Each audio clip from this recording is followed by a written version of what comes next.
Welcome to Close the Kitchen. I love you guys. My name is Molly, in case you didn't know. I'm your bestie, I'm your coach, and I'm fiercely devoted to your freedom from all of your food and weight issues. That is what we are here to do.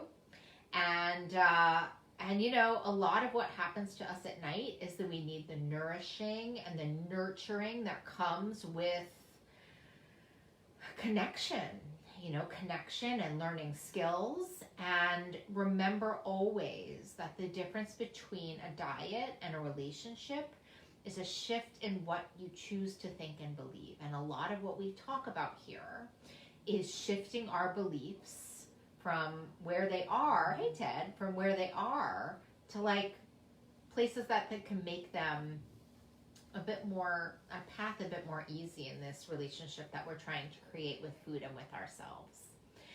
And in my I have a Wednesday group. I've had a Wednesday group forever and ever and ever. A bunch of eight women who I love dearly. And we had a wonderful talk today that I wanted to share with you. I know we were going to talk about being all in, but I actually wanted to talk about this other thing because it's just on the top of my mind. And I was thinking about it all day and I wanted to share it with you. Because, getting into this new relationship with food, it can feel really burdensome. You know what I mean? It can feel like, oh, so much to do. And a lot of times, like, we can really personalize that, right? Like, I can't believe I require so much. Like, I'll always say about me, like, I'm a very, like, high maintenance food addict. Like, I require a lot of things in order to make, like, my relationship with food its very best. Like, I need a lot of connection, and I need prayer, and I need meditation, and I need like my food plan, and like I need like my therapy. Like I just need a lot of stuff. And so, for many, many years, like I took it and also side note, I'm very emotional, if you didn't know. You know what I mean? And I take things really personally a lot, and I have to work on that, and I'm always I'm always like working on something, I'm always like working on something. I'm always like working on my frame. I'm like working on like what I'm thinking about. Like I'm making sure like I'm not getting into like my distorted thoughts. Like it's a hustle, except for like 11 years in, it's not really a hustle. It's just kind of like the thing that I do. But in the beginning, the burden of it all. Do you know what I mean? Because if you really think about it, even if you read chapter 16 of the book that talks about the book Breaking Up with Sugar, that talks about your relationship recipe, like that list is long. It's a long recipe. It's like the skills, like how much am I going to weigh myself? Like what am I going to do for my spirit? Like how am I going to eat? Like so many things. You know what I mean? Like and it can just get so overwhelming. But I want to remind you of this one thing. It may feel really overwhelming, but like, it's what it takes, right? It's what it takes. And we're all saying all the time, Amy loves when I say this, is like, also, what's the alternative? Because here's the truth. It actually may be true that you require a lot of stuff to be in the very best relationship with food. But the thing is, there's not a lot of people that quite understand the absolute freedom you can have and the absolute peace and this real like love you can have like of food and of yourself and just this like the serenity of it all, right? And for some of us, maybe not all of us, but for some of us that might actually be that we have to do a lot of things. But my loves, we are seekers. We are seekers. And I don't know that you can like undo that. Like I don't know if the problem is that when, in my experience, you tell me if you relate to this, but in my experience, like when we try to do less, it feels crappy, right? So there's sort of this level, even, and it requires a lot that we do, but also makes us feel like pretty awesome, right? And then so if we're doing this like lower level, we're sort of skimping on the meal regular, adding a few raisins, not calling people when we should, not really using this, having a few binges instead of trying to do other skills. Like I say, what's the alternative? That's the alternative, is sort of feeling at 65 or 70%. And when we sort of put the work that we know that we need into it, it works out really beautifully. So I was using the analogy today. I used to ride horses many years ago. And I once had a quarter horse. His name was Frosty. And Frosty was like the best. He was like so easygoing. He was a quarter horse. So easygoing, throw him out in the paddock, like could eat really any food, like no big deal. Like, but his performance, like couldn't really jump over things, didn't really go that fast, didn't do a lot of the like fancy things that other horses could do. Easy peasy lemon squeezy, right? And then when I started to get really good at riding horses, I got a really fancy horse, Murphy. He was a thoroughbred, and he was a fancy thoroughbred. And let me tell you something. When Murphy would run, he would run. He jumped over like 4-foot fences, and his coat was like shiny, and whoo, he was a real performer. You know what I mean? He was a real performer. But here's the thing about Murphy. Boy, did he require a lot. He needed the right saddle. He needed the right saddle pad. He needed the right food, right? He needed to be in the stables. He couldn't go out. He could only get out a certain amount of time. But when, I know, another animal for our farm. I was thinking about that when I was going to talk about this. I know. But, when you did the things that Murphy needed, he performed like magic, right? In ways that Frosty just couldn't, right? He was a highly sensitive, highly talented horse that needed a lot of special care. And I really relate to that, right? Because I'm a highly sensitive, high performing, as are most of you, person that require. And the problem is like, I remember with Murphy, when we were using the old saddle, like he was like bucking and he was like angry and he like wouldn't even like hardly walk, less like run or jump.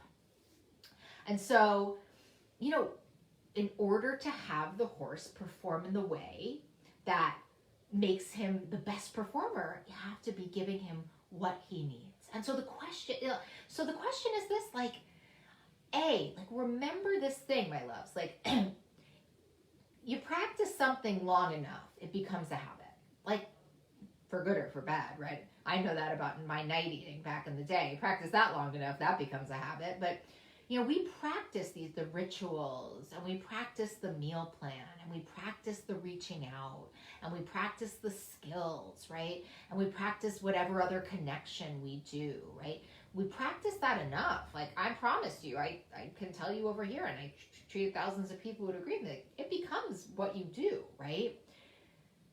When we're deep in the food, things that were once unacceptable become acceptable. I'm sure everybody relates to that, right? When they were in the food, it's like things that they said they would never do started to become things that they were doing, right? Does that make sense? So I'll never eat out of the garbage. I'm eating out of the garbage, right? I'll never steal food from my roommates. I'm stealing food from my roommates. The unacceptable becomes acceptable. But in this new beautiful relationship that we're creating with food, I got to be honest with you, sometimes things that are acceptable in your life start to become unacceptable. And you have to level up, and you have to learn how to treat your own inner thoroughbred, because as I always say, what's the alternative? Because the alternative is, having a horse that can run and jump and shine, who's like bucking and can hardly walk. I mean, it's about acceptance, right? It's about really accepting the true nature of what you need and not judging it. Like, we're sensitive people. That's a beautiful thing. We require a lot of connection. That's a beautiful thing. If you choose that to be the truth, right? That's a choice you make. You get to choose whether that's annoying or whether you have the answer that makes you run like a thoroughbred. That is your choice. Yes, recovery suite.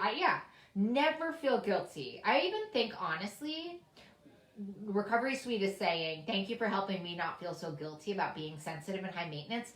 If it were up to me, we would be putting the word high maintenance in the word graveyard, right? Nobody better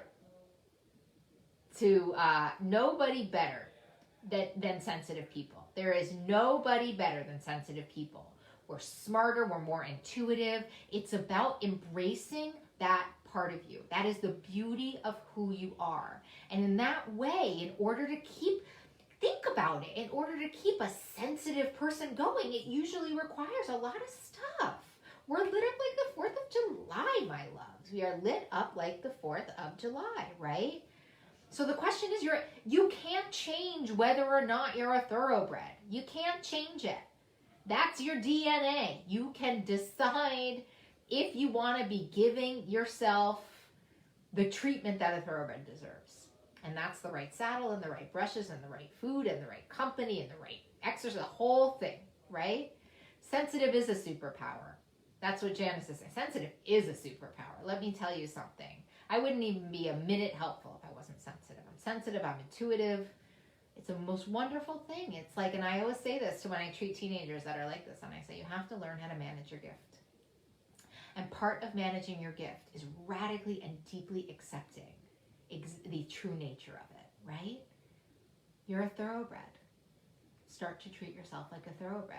Stop feeling guilty about it if you can, right? And certainly, in a way, when we get like exhausted by it, while it's totally understandable and fine, there's a part of it where it's like, it's a little shaming of yourself, and I would just watch it, because this is who you are. This is who you are. I mean, and to be the other way makes you not as useful, makes you not as sparkly, and makes you not be living in your truth. As my best friend Erin used to say to me a lot. She says, Molly, if you're gonna shade your light, that's not being your true self, and that is death. And I always remember that. I always remember that when sometimes I'm saying, oh, I'm too much. You know, it's like, for me to not be my authentic self is to be dead. And who wants to be that? I mean, we're breaking up our sugar so we can live our best, big, beautiful lives, right? You, Kim, you are sensitive is such an asset, my loves. We are beautiful, sensitive, whole, feeling people. That's why we need to learn how to do it, right? But no more of, like, we are thoroughbreds. We are thoroughbreds, we are elephants, we are monkeys, we are all the things. We are all the things. So anyway, my loves, this is radically accepting exactly who you are. The rest is shaming. And honestly, shaming is a form of abuse. Shaming is a form of self-abuse. So no more, okay? No more. You're too wonderful and you're too amazing. And we're just going to learn how to manage the thoroughbred. That's the deal. So anyway, my loves, with that, we close the kitchen. We put our hands on our hearts. Amy, you're so funny. We put our hands on our hearts for ourselves, my beautiful thoroughbreds. We put our hands on our hearts for our beautiful CTK community. Put our hands on our hearts for those struggling with their food and weight issues around the world. And we put our hands on our hearts for those, so many people suffering right now, losing jobs, being scared, being lonely. We put our hands on our hearts for them too. And in that way, we commit to closing the kitchen. So let me see. Who is closing the kitchen tonight? Who is closing the kitchen tonight? Amazing. Leah's closing the kitchen. Heather's closed the kitchen. I closed it at 10 after 8. Liz closed the kitchen. Amy's closed and locked. DD Melt, amazing. Candy's closed the kitchen. Lisa's closed the kitchen. Rachel, gosh, I'm so glad you're in our community. Sam is closing at 9. S. Johns. Ted is closing the kitchen. Feels great to have you back, babe. Jess Biggs has closed the kitchen. Molly, Kim, Gail, Zach, Sharon, Emily, love you. Janice, amazing. Sherry, Martha, see ya at the webinar. Brenna, Roseanne, Diane, Lizzie, Sarah, amazing. Horses in the stable. Roseanne's closing at 9:15. We're so glad to have you. Lizzie, Janet, Kathleen, Krista, Susie, Kathleen. Oh, closed it. Yes. Okay, and Roseanne, you're the final close tonight. I love you guys so much. If someone has, Carol, you're the final close. If someone hasn't told you that they love you today, please know that I love you. I love you deeply, my little thoroughbreds. Nay! And I will see you all on Friday. Close the kitchen is off tomorrow night. And I love you all so much. Mwah. Bye, guys.